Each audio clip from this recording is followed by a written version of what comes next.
Hello friends, पिछले video में हम लोग लेखांकन का अर्थ क्या है, इसके उद्देश्य क्या है, इसके प्रकार क्या हैं, सीमाएं क्या हैं, फायदे क्या हैं, पुस्तक पालन और लेखांकन में क्या अंतर, ये सारी बात कर चुके हैं। तो एक तरह से हमारा परिचय काफी हद तक बन चुका है। बस एक चीज बची है कि इसमें कुछ और शब्द आ रहे होते हैं, उन शब्दों का अर्थ क्या है वो समझना है। और वो शब्द जैसे जैसे हम लोग अपना पाठ्यक्रम कंप्लीट करते जाएंगे वैसे वैसे उन शब्दों से हमारा परिचय और अच्छे से होता चला जाएगा, क्योंकि जब हम बार बार उन शब्दों को देखेंगे तो हमें उसका वास्तव में जो व्यापक रूप से अर्थ है वो समझ में आना स्टार्ट हो जाएगा। लेकिन पहले चैप्टर में भी बहुत सारे शब्द ऐसे इनका अर्थ बहुत आसान है तो उनको बहुत आसानी से समझ में भी आ जाएगा और एक बेसिक अंडरस्टैंडिंग हमारी बन जाएगी। इसलिए इन सारे शब्दों को कवर करते हैं। तो सबसे पहले हमें मिलता है इकाई। इकाई की तो नहीं, सीधे तौर पर हम लोग व्यावसायिक इकाई की बात करते हैं लेखांकन में। और इकाई का मतलब होता है कोई चीज जिसका खुद का अपना कोई अस्तित्व हो।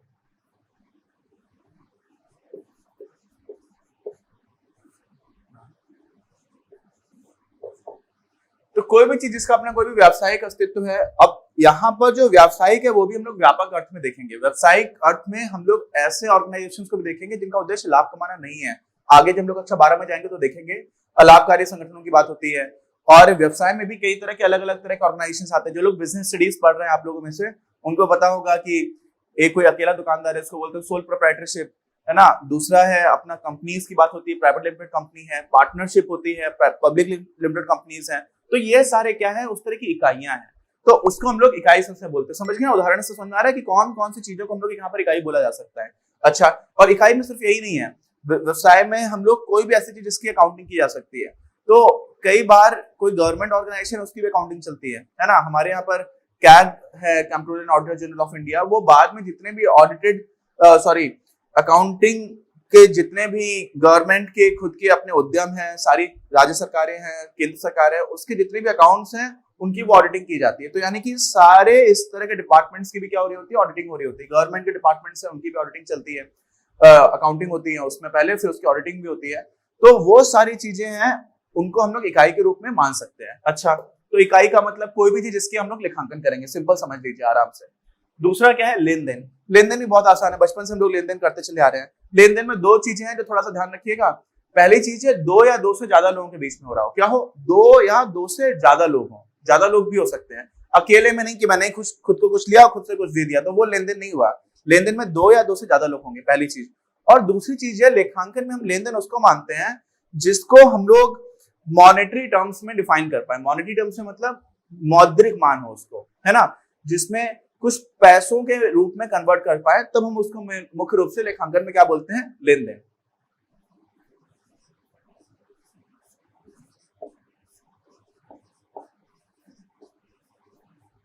ठीक है, दो या दो से अधिक लोगों और मौद्रिक रूप में अभिव्यक्त किया जा सके, ये हो गया।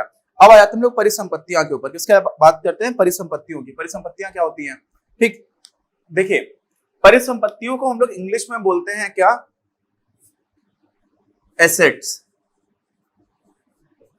ठीक, जो बहुत ही मूलभूत शब्द है ना, उनकी इंग्लिश आपको पता होनी चाहिए, क्योंकि कई बार हम लोग भी जब अपने अकाउंट्स बनाते हैं ना, तो बहुत सारी जगह पर हम लोग इंग्लिश में ही अकाउंट्स बनाते हैं। बाकी सारी चीजें हम लोग भले हिंदी में पढ़ लें, लेकिन डेबिट है, क्रेडिट है, तो वो थोड़े से मूलभूत शब्द आप भी सीखते चले जाइए। और एसेट बहुत ही इंपॉर्टेंट शब्द है। देखिए, परिसंपत्तियां क्या होती हैं, इसकी एक बहुत ही आसान परिभाषा मैं आपको बताता हूँ, जो अपने किताब में सीधे तौर पर नहीं दे रखी है। परिसंपत्तियों का मतलब कोई भी ऐसी चीज जिससे हमें भविष्य में किसी भी तरह की आमदनी हो सके, उसको बेचकर या उसकी वजह से क्या हो सके, कोई आमदनी हो सके। तो भविष्य में या वर्तमान में और भविष्य में, आगे आने वाला जो भविष्य है उसमें भी हमें आमदनी हो पा रही हो उसकी वजह से, उसको बेचे जाने की वजह से, या उसके हमारे ऑर्गेनाइजेशन में होने की वजह से। जैसे मान लीजिए मेरे पास कोई ट्रक है, ठीक, और वो ट्रक से मैं सामान इधर से उधर भेज रहा हूं, और मैं ट्रक को सीधे बेच नहीं रहा हूं, लेकिन उस ट्रक की वजह से मुझे किराया मिल रहा है ना, जो भी ट्रांसपोर्ट का किराया है वो मैं ले रहा हूं, तो वो मेरे लिए क्या होगा, एक एसेट हो गया। बहुत आसान है, इसको हम लोग ऐसा बोल सकते हैं, कोई भी ऐसी चीज जिसमें फ्यूचर कैश इनफ्लो हो। क्या मैंने बोला, समझिए, फ्यूचर कैश इनफ्लो। इनफ्लो का, फ्लो का मतलब बहना, इनफ्लो का मतलब आपके पास आए, अंदर की तरफ आए, ऑर्गेनाइजेशन के अंदर की तरफ आए। और क्या अंदर की तरफ आए, रोकड़। तो कोई भी ऐसी चीज जिससे आपका कैश कभी भविष्य में अंदर की तरफ आए, उसको क्या बोल देंगे, एसेट। क्या हो सकता है, क्या क्या हो सकते हैं एसेट? जैसे मान लीजिए कोई कंपनी है तो उसकी खुद की बिल्डिंग एसेट है, है ना, क्योंकि उस बिल्डिंग में ही तो काम चल रहा है। और वो अगर कंपनी की ही बिल्डिंग है तो उस कंपनी की बिल्डिंग को यूज करने की वजह से क्या हो रहा है कि वो कंपनी अपना जो भी मुनाफा कमा रही है, तो उस बिल्डिंग अगर नहीं होती तो कंपनी काम कैसे करती। वहीं पर अगर मान लीजिए कंपनी किराया देकर के किसी दूसरी बिल्डिंग में काम कर रही है, तो उसकी बिल्डिंग जो है वो एसेट नहीं रही। क्यों? क्योंकि वो एक तरह से क्या कर रही है, कंपनी उस चीज को यूज कर रही है और उसके लिए किराया दे रही है, तो कंपनी का एक तरह का एक्सपेंस हो जाएगा वो। अभी हम लोग इसी को जब आगे जाकर के कुछ और शब्द देखेंगे तो रेवेन्यू एक्सपेंडिचर और कैपिटल एक्सपेंडिचर की बात आएगी। लेकिन आप ये समझिए कि कंपनी की कौन कौन सी चीजें हैं। अगर हम किसी कंपनी की बात कर रहे हैं तो अब कोई कंपनी है, उसमें उसके पास जितने भी समझ लीजिए कंप्यूटर्स रखे हुए हैं कंपनी के, वो सारे भी उसके एसेट हो गए, ठीक है। और ये किस तरह के एसेट्स हैं? ये है टेंजिबल एसेट्स। तो देखिए, परिसंपत्तियों को हम लोग दो तरह से विभाजित करते हैं। एक तो होती हैं चालू परिसंपत्तियां, चालू मतलब करंट, ठीक, और एक होती हैं गैर चालू। क्या होती है? गैर चालू। गैर चालू को मतलब दीर्घ अवधि की भी बोला जा सकता है, लेकिन आप समझिए करंट एंड नॉन करंट। अच्छा, अब करंट में क्या होता है, जो चालू टाइप की परिसंपत्तियां, उसमें क्या क्या है। जैसे मान लीजिए कि मैं दुकान चलाता हूं, ठीक है, और मेरे पास एक उधार खाता है, तो बहुत सारे लोग हैं जो मुझे उधार में पैसा वापस करेंगे, और वो पैसा कई बार ऐसा होता है, देखिए अपने यहाँ पर शादी विवाह होती है तो फोटोग्राफर्स होते हैं, तो मेरे रिश्तेदार में एक फोटोग्राफर है, उनके यहाँ पर क्या होता था कि थोड़ा एडवांस तो लोग दे देते थे, एडवांस देने के बाद से शादी में फोटोज खिंच गई और उसके बाद से कभी फोटो लेने है ही नहीं। तो बहुत बहुत ज्यादा बड़ा उनके खुद के बिजनेस के हिसाब से बहुत ज्यादा बड़ा अमाउंट ऐसा था जो कैसा रहता था, उधार का रहता था। और इसी वजह से अब ऐसा चलता है सिस्टम कि फोटोग्राफर जो लोग होते हैं शादी विवाह में, वो एडवांस बहुत ज्यादा ले लेते हैं पहले से, क्योंकि कई बार क्या होता है शादी विवाह के बाद लोग फोटोज लेते ही नहीं। आज के टाइम पर डिजिटल कैमरा आ गया, सारे लोग अपनी अपनी फोटोज खींच रहे हैं, ठीक। तो वो सारी चीजें देखते हुए अब वो जो उधार वाला काम है, मान लीजिए मैं हूं, मुझे कुछ उधार मिलना है, तो वो उधार मेरे लिए क्या होगा, एक एसेट हो गया। क्यों? क्योंकि उससे मुझे फ्यूचर में पैसा मिलेगा, समझ गए ना। तो मेरे लिए जो उधार मुझे मिलना है वापस, मैं दुकान चला रहा हूं तो जो उधार मिल रहा है वो क्या हो गया, एसेट हो गया। लेकिन वो एसेट कैसा हुआ, चालू टाइप का हुआ, क्योंकि उधार में ऐसा थोड़ी है कि जितना उधार था हमेशा उतना बना रहेगा। कोई कि कभी किसी ने आकर के दे दिया, कभी किसी ने आकर के दे दिया, कभी किसी ने आकर के दे दिया, और वैसे साथ साथ में किसी और ने उधार फिर से कर दिया, तो उधार खाता रोज चलता बिगड़ता रहता है। तो मतलब उसमें कुछ वैल्यूज जो है वो चेंज होती रहती है, तो वो चालू प्रवृत्ति का हो गया, ठीक है। तो इसी को हम लोग बोल सकते हैं क्या, ट्रेड रिसीवेबल्स। क्या बोल देते हैं इंग्लिश में, ट्रेड रिसीवेबल्स, ठीक है। और इसको हम लोग हिंदी में बोलते हैं व्यापार विपत्र। क्या बोलते हैं, व्यापार विपत्र। सीधे तौर पर सिर्फ उधार की बात नहीं होती है इसमें, कई बार ऐसी चीजें होती हैं कि जो बड़े बड़े बिजनेसेस हैं उसमें पहले से डिसाइडेड है कि आप मुझे सामान देते रहो, मैं हर महीने की 1 तारीख को ही आपको पेमेंट करूंगा। तो जो महीने से खत्म होने से पहले जब जब भी सामान आया है, वो सारा सामान भी क्या होता गया कि मुझे वहां से पैसा मिलना है, फिर 1 तारीख को मिलेगा। तो वो भी करंट नेचर का है, चालू तरह का है, एक क्या है, परिसंपत्ति है, ठीक। अब देखिए, इसको छोड़ करके जो हमारा चालू में और क्या प्रकार आ जाएगा, चालू में हमारे पास जो भी मेरी कंपनी है उसमें पैसे भी पड़े हुए हैं, तो कैश हो गया, नगद हो गया, ठीक। और नगद के साथ साथ नगद समतुल्य भी होता है। क्या होता है, नगद समतुल्य, ठीक। नगद समतुल्य क्या हो सकता है, बहुत सारी चीजें हो सकती हैं। जैसे अभी क्या होता है ना,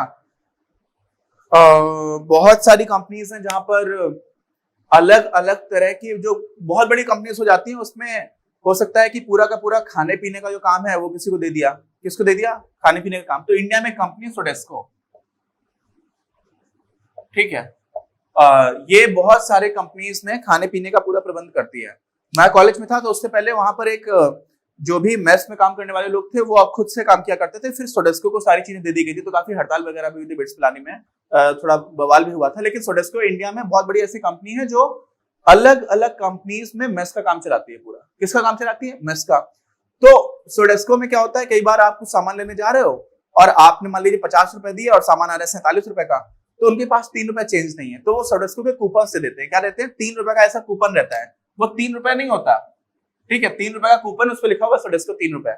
अब ऑर्गेनाइजेशन के अंदर वो सारे रुपए की तरह चलते हैं, क्यों, क्योंकि फिर से आप कैंटीन में खाना खाओगे कभी, है ना। तो आपके पास अगर सोडेस्को के कूपन्स पड़े हुए हैं तो वो कैश इक्विवेलेंट हो गए, नगद नहीं है, नगद के समतुल्य हो गया। तो कंपनी में काम करने वालों के लिए मैंने उदाहरण दिया है। अब कोई कंपनी है उसके लिए नगद समतुल्य क्या हो सकते हैं, किसी ने चेक दे रखी है ना, वो चेक पड़ी हुई है आपके पास, तो वो चेक भी नगद के तरह है, नकद नहीं है। लेकिन वो क्या है, इन सारी चीजों से आपकी क्या हो रही है, आर्थिक स्रोत है आपके। हिंदी में हम इसको ऐसे डिफाइन कर सकते हैं परिसंपत्तियों को, किसी भी ऑर्गेनाइजेशन के, किसी संगठन के ऐसे आर्थिक स्रोत जो जिनको पैसे में मौद्रिक रूप से कन्वर्ट किया जा सके, उसको क्या बोलते हैं, परिसंपत्तियां। अब दो प्रकार हो गए, चालू हो गया और गैर चालू हो गया। चालू में क्या हो सकता है, चालू में एक और चीज हो सकती है कि आपने क्या दे रखा है, किसी को लोन दे रखा है। क्या दे रखा है, लोन। आपने उधार दे दिया, जो मैंने अभी बात की थी। तो क्या हो जाता है, लेकिन वो कैसा हो, शॉर्ट टर्म का हो, तो उसको बोलते हैं लघुकालीन। तो लघुकालीन आपने क्या दे रखा है, ऋण दे रखा है, ठीक है। एडवांसेस, इसको हम लोग बोलते हैं अग्रिम, ठीक, वो आपने किसी को दे रखा है। तो ये सारी चीजें जो छोटे समय में आपको वापस मिल जाएंगे, उसको हम लोग क्या बोल देते हैं, चालू तरह की परिसंपत्तियां। अब गैर चालू में क्या आता है, गैर चालू में तो बहुत सारी चीजें आ जाती है, जैसे कि सबसे पहली बात हम लोग बोल देंगे फिक्स्ड एसेट। क्या बोलते हैं, फिक्स्ड एसेट। उसको हिंदी में हम लोग बोलते हैं स्थिर, स्थिर परिसंपत्तियां। अब स्थिर परिसंपत्तियां भी दो तरह की हो सकती हैं, एक होती है आपकी मूर्त और एक होती है अमूर्त। ये मतलब समझ लीजिए, देखिए फिक्स्ड का मतलब क्या है कि वो वहां पर है, वहीं पर रहेगा। जैसे मान लीजिए कोई कंपनी है, उसकी एक फैक्ट्री है, अब वो फैक्ट्री उसकी कैसी है, फिक्स्ड एसेट है। फिक्स्ड मतलब स्थिर है। और बहुत सारे अलग अलग तरह के बिजनेसेस होते हैं, कहीं पर फिक्स्ड एसेट बहुत बड़ा बनाना पड़ता है। जैसे मान लीजिए ऑयल रिफाइनरी बनानी है आपको, तो वहां पर फिक्स्ड एसेट बहुत बड़ा होगा, क्योंकि बहुत बड़ी रिफाइनरी बनती है। उसको छोड़कर के कोई दूसरा काम है, कॉल सेंटर है, वहां पर उतना बड़ा कुछ फिक्स्ड एसेट लगाना नहीं है, आपको कुछ कंप्यूटर सेट देने हैं। और कुछ ऐसे हो सकते हैं कि मान लीजिए आर्ट वर्कशॉप है, वहां पे तो कुछ भी नहीं चाहिए आपको, बस कलर्स ले लिया आपने और वही आपका फिक्स्ड एसेट हो गया। तो अलग अलग तरह के बिजनेसेस के हिसाब से जो स्थिर परिसंपत्तियां हैं, उनका अनुपात बदलता रहता है, क्योंकि कुछ जगह पर बहुत ज्यादा चाहिए होता है, कुछ जगह पर कम चाहिए होता है। और स्थिर अनुपात, स्थिर परिसंपत्तियों में भी मूर्त और अमूर्त का क्या मतलब, मूर्त का मतलब होता है कोई भी ऐसी चीज जिसको हम छू सके, ठीक है, सीधे सीधे तौर पर जिसको छुआ जा सके, किसी भी तरह से महसूस किया जा सके, जो भी हमारे सेंसेस हैं उससे, तो उसको हम लोग क्या बोल देते हैं, मूर्त। इसको इंग्लिश में बोलते हैं टेंजिबल। तो टेंजिबल एसेट्स हो जाते हैं। और इनटेंजिबल एसेट्स क्या होते हैं, अमूर्त परिसंपत्तियां क्या होती है, समझिए। जैसे आपको सीधा उदाहरण देता हूं, जैसे मान लीजिए आप लोग ये वीडियो यूट्यूब पर देख रहे हैं, किस पर देख रहे हैं, यूट्यूब पर। तो जैसे जैसे कोई चैनल ऐसा है जो, अभी हमारे यहाँ पर देश में क्या कोरोना की समस्या चल रही है, पूरी दुनिया में ही चल रही है, तो कोरोना वायरस पर अलग अलग लोग वीडियोस बनाएंगे, बहुत सारे लोगों ने वीडियोस बनाए। अब कोई एक ऐसा चैनल है जिसके पास क्या है, 10 लाख सब्सक्राइबर्स है। कितने, 10 लाख सब्सक्राइबर्स है। कोई एक चैनल जिसके पास है 100 सब्सक्राइबर्स, और दोनों ने एक ही जैसा वीडियो बनाया। क्या क्या, एक ही जैसा वीडियो बनाया। इसने भी अच्छा वीडियो बनाया और इसने भी काफी अच्छा वीडियो बनाया, लेकिन जिसके 100 सब्सक्राइबर्स है उसका वीडियो सर्कुलेट ही नहीं होगा, बहुत कम लोग देख पाएंगे, है ना। और जिसके पास 10 लाख सब्सक्राइबर्स है, उसका वीडियो बहुत सारे लोगों के पास जाएगा। तो वो जो 10 लाख सब्सक्राइबर बन गए ना एक बार, वो उस इंसान के लिए एक तरह से क्या हो गया है, एक परिसंपत्ति हो गई है। क्यों, क्योंकि उस वजह से ही उसके वीडियो ज्यादातर लोगों तक जा रहे हैं। ऐसे ही आप ये समझिए कि कोई कंपनी है जिसका ब्रांड चल गया। क्या चल गया, ब्रांड। अभी हम लोग के घर में पानी की मोटर खराब हुई, किसी का पानी की मोटर खराब हुई, तो पानी की मोटर में बहुत सारे ब्रांड्स हैं। मुझे अभी पता चला कि गुजरात में एक जगह पड़ती है राजकोट, वहां पर बिजली का बहुत काम होता है और पानी की मोटर वगैरह बहुत सारी बनती हैं। बहुत सारी लोकल कंपनीज है, बहुत सारी है। और कुछ ऐसी कंपनीज हैं जैसे कि किर्लोस्कर है, तो उसका नाम लोग जानते हैं। अब ये सोचिए कि जैसे किर्लोस्कर की मोटर है, वैसी मोटर किसी और ने बनाई हो, वैसा ही है, हो सकता है उससे अच्छी बनाई हो, लेकिन किर्लोस्कर का नाम क्योंकि मोटर, पानी की मोटर में बड़ा हो गया है, तो वो उनके लिए एक तरह की परिसंपत्ति हो गई। क्यों, क्योंकि उनके ब्रांड की वजह से ही उनको क्या मिलेगा, समझिए, उनके पास ज्यादा कस्टमर्स बन करके आएंगे। तो ऐसे ही जैसे मैंने बताया कि कोई यूट्यूब चैनल का नाम बड़ा हो गया, किसी कंपनी का ब्रांड बड़ा हो गया, तो वो ब्रांड आप छू नहीं पाओगे, आप समझ रहे हो ना, कभी नहीं छू पाओगे, लेकिन उसकी प्रतिष्ठा हो गई है। क्या हो गई है, प्रतिष्ठा। तो प्रतिष्ठा बनाने में बहुत समय लगता है। ऐसे ही जिसकी प्रतिष्ठा बन गई है, वो क्या हो गई, वो उस कंपनी के लिए अमूर्त परिसंपत्ति है। आई बात समझ में, क्या है, कैसी है, अमूर्त है। अच्छा, अब गैर चालू में और क्या हो सकता है, आपने किसी को बहुत लंबे समय के लिए लोन दे दिया। बहुत कंपनी, जैसे आप, एक कंपनी है एप्पल, ठीक है, स्टीव जॉब्स इसके फाउंडर समझ लीजिए, को फाउंडर तो थे ही। तो एप्पल एक कंपनी है और इस कंपनी के पास बहुत सारा कैश है, बहुत, ये अपना प्रोडक्ट्स बेचते हैं, मोबाइल फोन्स बेचते हैं, कंप्यूटर्स बेचते हैं, उसके बाद से आईपैड बेचते हैं। तो इनके पास दुनिया में सबसे बड़ी जो कैश जिनके पास है उस तरह की कंपनी में से आती है। और इनके पास जो भी पैसा है, इन्होंने किसी को वो पैसा बहुत लंबे समय के लिए लोन दे दिया। तो वो लंबे समय बाद उनको रिटर्न मिलेगा, तो वो क्या हो जाएगा इनके लिए एसेट है। क्यों? क्योंकि उनको पैसा वापस मिलेगा। फिर से वही आगे डेफिनेशन, फ्यूचर कैश इनफ्लो होगा। क्या होगा? Future cash inflow. तो वो भी क्या हो जाएगी? गैर चालू में इनके लिए दीर्घकालीन ऋण अगर आपने दे रखा है तो क्या हो गया? गैर चालू परिसंपत्ति हो गई। ठीक है, तो ये आपको बेसिक अंडरस्टैंडिंग होनी चाहिए परिसंपत्तियों की। अच्छा, अब परिसंपत्तियों के साथ साथ एक और चीज आती है जो उससे बहुत ज्यादा जुड़ी हुई है। क्या है? जुड़ी हुई है, तो उसको हम लोग बोलते हैं क्या? देनदारियां। क्या बोलते हैं? देनदारियां। तो वो क्या होती हैं? काफी हद तक सिमिलर है, इसलिए मैं देनदारियों को इसी के साथ कुछ रब करके आपको बिगाड़ करके फिर बताता हूं। तो जिस तरह से परिसंपत्तियां थी, फ्यूचर कैश इनफ्लो था, तो देताएं बोलते हैं, इसी को हम लोग देनदारियां भी बोलते हैं। क्या बोलते हैं? देनदारियां। और इसी को इंग्लिश में क्या बोलते हैं? ये इंग्लिश में भी बहुत ही ज्यादा कॉमन टर्म है, बहुत ज्यादा यूज होगा अकाउंट्स में, इसलिए आप इसको ध्यान रखिए। लायबिलिटीज। क्या बोलते हैं? लायबिलिटीज। और इसमें क्या होता है, ये इसको पहचानने का तरीका है क्या? Future cash outflows. क्या? Future cash outflows. ठीक है, आउट क्या हो गया? इनका उल्टा होता है आउट। यहाँ पे था इनफ्लो था परिसंपत्तियों में, यहाँ पर क्या हो रहा है? आउटफ्लो। एकदम उल्टा हो गया। और इसको हम लोग हिंदी में ऐसे बोल सकते हैं कि जो भी लेनदार है, क्या है? लेनदार। तो लेनदारों का व्यवसाय की परिसंपत्तियों पर दावा। क्या बोला मैंने?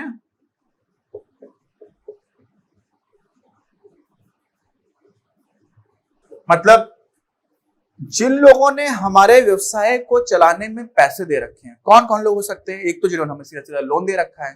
ठीक, कई लोग ऐसे हैं कि मैं बिजनेस चला रहा हूं, तो मैं ऊपर से कुछ सामान खरीदता हूं और फिर नीचे कुछ सामान बेचता हूं। तो जिनसे मैं सामान खरीद रहा हूं उनको मैं पैसे तुरंत की तुरंत वापस नहीं कर रहा हूं, उनको भी मैं बोल रहा हूं कि आपको हर महीने की 1 तारीख को दूंगा।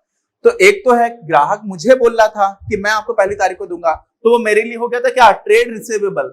वो था व्यापार विपत्र, तो उससे मुझे पैसा मिलेगा, तो वो मेरे लिए परिसंपत्ति हो गया। लेकिन जिसको मैं पैसे दूंगा, समझ रहे ना, जिससे मैं सामान ले रहा हूं, जिसको मैं पैसे दूंगा, वो क्या हो गया? वो मेरे लिए हो गया देय विपत्र। क्या हो गया? देय विपत्र।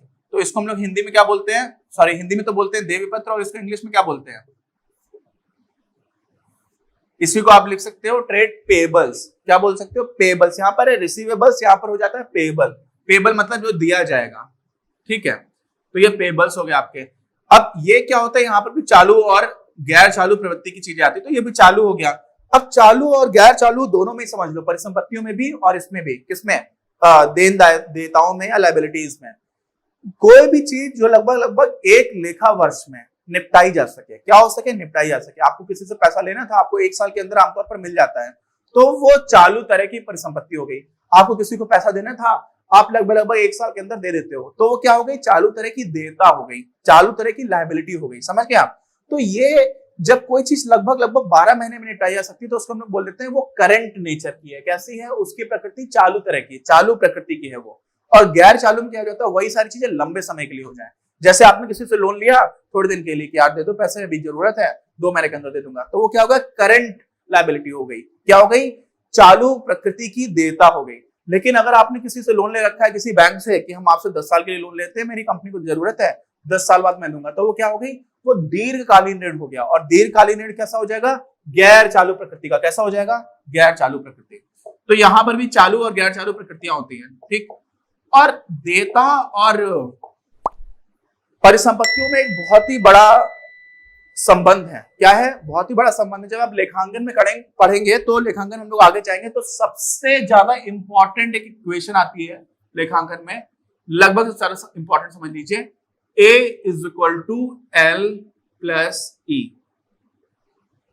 क्या लिखा मैंने? A is equal to L plus E। A का मतलब एसेट, एसेट का मतलब परिसंपत्ति, तो परिसंपत्ति बराबर देयता प्लस E मतलब इक्विटी, मतलब पूंजी। ओनर्स इक्विटी बोलते हैं वैसे तो इसको। क्या बोलते हैं? Owners equity. Owners equity.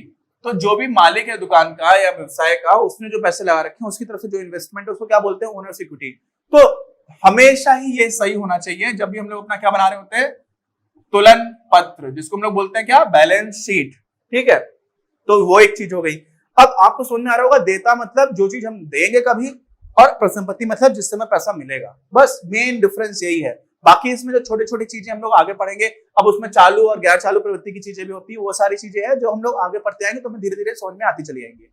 अब समझिए, इसमें जो मैंने नाम ले लिया ना, asset is equal to liabilities plus owners equity, तो ओनर्स इक्विटी को ही हम लोग क्या बोलते हैं? पूंजी। उसको भी देख लेते हैं, 5वां शब्द हमारा मिल जाता है पूंजी, वो भी यहीं पर कवर कर लेते हैं। ठीक, क्या है पूंजी? बहुत ही आसान है। पूंजी सीधा सीधा समझ लीजिए कि व्यवसाय में व्यवसाय के स्वामी द्वारा किया गया निवेश, बस आराम से, बिल्कुल सिंपल।